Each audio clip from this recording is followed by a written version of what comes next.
नमस्कार दोस्तों, हर्षित द्विवेदी एजुकेशन में आपका स्वागत है। मेरा नाम है विनीत सागर। अहोम वॉरियर लजित बोरफुकन के बारे में समझने की कोशिश करेंगे, साथ साथ में बैटल ऑफ सरायगढ़ के बारे में जिसमें लजित बोरफुकन के लीडरशिप में मुगल्स को हराया था। शुरुआत करते हैं दोस्तों why in news. Recently president Ramnath Kovind ji ने लजित बोरफुकन का 400 बर्थ एनिवर्सरी सेलिब्रेशन इनॉग्रेट किया और उनकी मेमोरी में एक वार मेमोरियल का फाउंडेशन स्टोन भी ले किया जोरहट आसाम में, और उनके लिए एक 150 फुट ब्रॉन्ज स्टैचू भी डेडिकेट किया है। वैसे हर साल 24 नवंबर को लजित दिवस मनाया जाता है आसाम में to commemorate the heroism of Lachit Borphukan and the victory of Assamese army at the battle of Saraighat. Battle of Saraighat के बारे में हम आगे डिस्कस करेंगे। अब दोस्तों लजित बोरफुकन के बारे में इन डिटेल डिस्कस करेंगे, साथ साथ में battle of Saraighat, battle of Alaboi, इनके बारे में भी हम डिस्कस करेंगे। ध्यान से सुनिएगा। वैसे जो बोरफुकन है ना दोस्तों, ये एक टाइटल था आहोम किंगडम का, मंत्री, काउंसिलर, ये सब आप बोल सकते हो। तो लजित बोरफुकन आहोम किंगडम के जो आर्मी है उन्हें लीड करता था। आहोम किंगडम मतलब आज का जो आसाम है, ये बात आपको पता है। He is one of the most revered military icons of the country. इसलिए तो प्रेसिडेंट रामनाथ कोविंद जी उनके बर्थडे सेलिब्रेशंस इनॉग्रेट किया। इनकी ऑनर में नेशनल डिफेंस अकादमी खड़गवासला पुणे में लजित बोरफुकन गोल्ड मेडल भी दिया जाता है बेस्ट कैडेट को हर साल। ये जो मेडल है ये 1999 में इंस्टीट्यूट किया था by the then army chief general VP Malik. उन्होंने ये भी बोला था the medal would inspire defence personnel को ये मेडल इंस्पायर करेंगे to emulate Borphukan's heroism and sacrifices. तो लजित बोरफुकन का हीरोइज्म, सैक्रिफाइसेस, ये सब बहुत ज़्यादा फेमस है। The decisive victory of Ahoms over the massive Mughal forces in the naval battle of Brahmaputra at Saraighat near Guwahati in 1671। ये जो बैटल है दोस्तों, जिसमें लजित बोरफुकन की लीडरशिप में आहोम्स ने मुगल को हराया था, ये 1671 में हुआ था। ये जो बैटल ऑफ सरायगढ़ से लजित बोरफुकन को आज भी लोग याद करते हैं। इनकी जो लीडरशिप है, ब्रेवरी है, अनकन्वेंशनल वार टैक्टिक्स है, ये सब बहुत फेमस है। अब दोस्तों लजित बोरफुकन की पूरी हिस्ट्री में आपको समझाता हूं। काफी इंटरेस्टिंग कहानी है, ध्यान से सुनिएगा। इनका जन्म हुआ था नवंबर 24, 1622 को, इसलिए नवंबर 24 को लजित दिवस मनाया जाता है। आप सबको पता है मेजर पार्ट्स ऑफ आसाम के ऊपर आहोम किंगडम राज करते थे करीब 600 साल के लिए, प्रिसाइसली 1228 से 1826 तक। इसी बीच में आहोम किंगडम के ऊपर रिपीटेड अटैक्स हुआ था by Turkic rulers, Afghan rulers of Delhi sultanate and later by the Mughals also. Mughal का सबसे पहली बार इन्वेशन हुआ था 1615 में, मतलब लजित बोरफुकन का जन्म से 7 साल पहले। 1663 को मुगल्स ने under the leadership of Mir जुमला, द देन बंगाल सूबेदार ऑफ मुगल एम्पायर, आहोम्स को डिफीट किया, और वो एक ह्यूमिलिएटिंग डिफीट था। इस डिफीट के बाद ट्रीटी ऑफ गिलाजारी घट साइन हुआ, और इस ट्रीटी में ऐसे काफी ह्यूमिलिएटिंग प्रोविजंस थे, जैसे इस ट्रीटी के अनुसार आहोम किंग जैदवत सिंघा को अपनी बेटी देना पड़ा मुगल्स को, 90 एलिफेंट्स, 3 लाख तोला ऑफ सिल्वर एंड अपनी किंगडम का एक मेजर पार्ट भी देना पड़ा। तो इसे जैदवत सिंघा काफ़ी दुखी हुआ और उनका देहांत भी हुआ। जैदवत सिंघा का successor Chakradhwaj Singha vowed to regain Ahom honour. तो उन्होंने ये डिसाइड किया आहोम की जो ऑनर है उसे रीगेन करना है, इसलिए उन्होंने लजित बोरफुकन को अपना कमांडर अपॉइंट किया अगस्त 1667 को। इसके बाद आहोम की जो हिस्ट्री है वो लजित बोरफुकन बदल देते हैं। अपॉइंटमेंट होने के बाद नवंबर 4, 1667 को लजित के सोल्जर्स गुवाहाटी रिकैप्चर करते हैं मुगल से। जैसे इस डिफीट के बारे में पता चला, मुगल किंग औरंगजेब एक लार्ज आर्मी भेज दिया गुवाहाटी को रीगेन करने के लिए under the command of Raja Ram Singh, son of Amber king Mirza Raja Jai Singh. ये जो लार्ज आर्मी है उसमें 4000 ट्रूपर्स थे, 30,000 infantry, 21 Rajput chiefs with their contingents, 18,000 cavalries मतलब जो घोड़ों का फोर्स है, 15,000 archers, 5,000 gunners, 1000 cannons and 40 ships. तो इतने बड़े एक आर्मी भेज दिया गुवाहाटी को रीगेन करने के लिए औरंगजेब ने। अब लजित बोरफुकन को ये बात अच्छी तरह पता था ओपन प्लेन्स में मुगल्स को हराना मुश्किल होगा, क्योंकि इतने बड़े एक आर्मी लेके आ रहा है।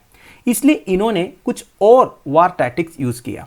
ही resorted to guerrilla warfare and bid his time to launch a counter attack. Guerrilla warfare मतलब क्या होता है? देखिए, चुप चुप के एनिमी के ऊपर अटैक करते हैं ना दोस्तों, इसे गुरिल्ला वारफेयर बोलते हैं। मतलब ओपनली जाके लड़ेगा नहीं, तो इनको पता था ओपनली जाकर लड़ने से हार जाएगा, क्योंकि इतना बड़ा एक आर्मी है मुगल के पास।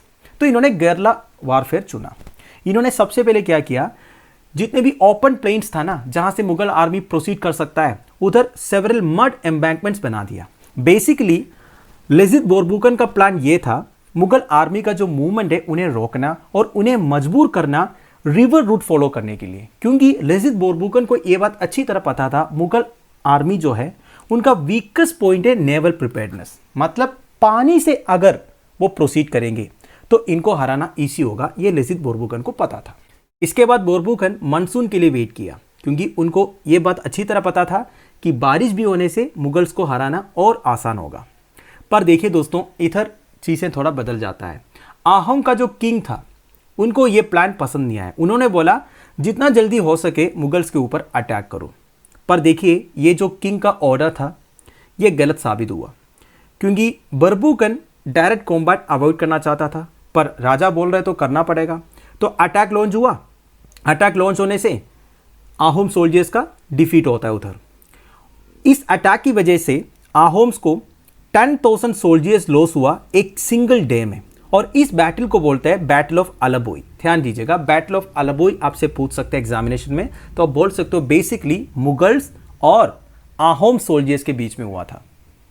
बैटल ऑफ अलाबोई के हार के बाद बोरबुकन अगला 2 साल अपनी आर्मी को रीग्रुप करने के लिए स्पेंड किया। उन्होंने अपने आर्मी को पूरी तरह तैयार किया था, और औरंगजेब उधर अपना पेशेंस लूज कर रहा था, क्योंकि उनको जितना जल्दी हो सके पूरा आहोम किंगडम को कैप्चर करना था। पर इस बार कोई गलती के लिए जगह नहीं छोड़ा।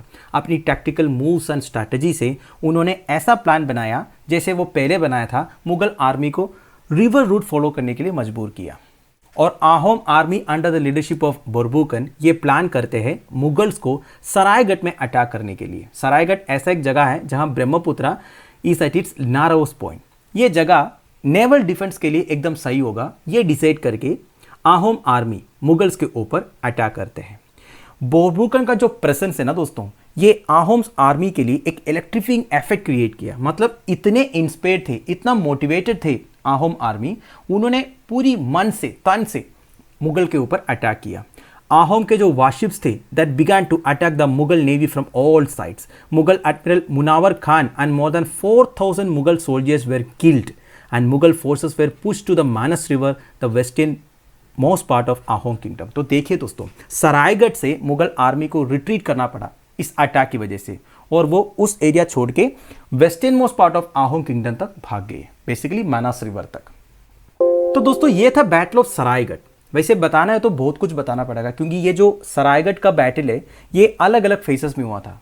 पहला फेज में आहोम आर्मी को रिट्रीट होना पड़ा था, बीच में बरबुकन बीमार पड़ा था। तो बेसिकली आप यही समझ लीजिएगा, बैटल ऑफ सरायगढ़ में under the leadership of Lachit Borphukan Ahom army जीत जाता है और मुगल आर्मी को रिट्रीट करना पड़ता है। And finally battle of Saraighat के डिफीट के बाद मुगल फोर्सेस के जो कमांडर थे राम सिंह, उन्होंने मुगल एम्परर औरंगजेब को एक लेटर लिखा था जिसमें वो आहोम सोल्जर्स को प्रेज किया था। देखिए उन्होंने क्या लिखा था, every Assamese soldier is an expert in rowing boats, archery, digging trenches and building guns and cannons. I have not seen such specimens of versatility in any other parts of India. देखिए India में कहीं भी इतनी bravery, इतनी capability, इतनी वेसाटिलिटी उन्होंने नहीं देखा करके उन्होंने मुगल एम्परर औरंगजेब को लेटर लिखा। And one single individual leads all the forces. उन्होंने ये भी बोला एक सिंगल इंडिविजुअल पूरे फोर्सेस को लीड कर रहा था।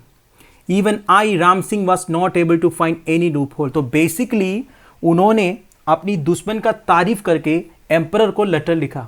तो आप इमेजिन कर सकते हो कितने पावरफुल थे Ahom soldiers under the leadership of Lachit बोरबुकन।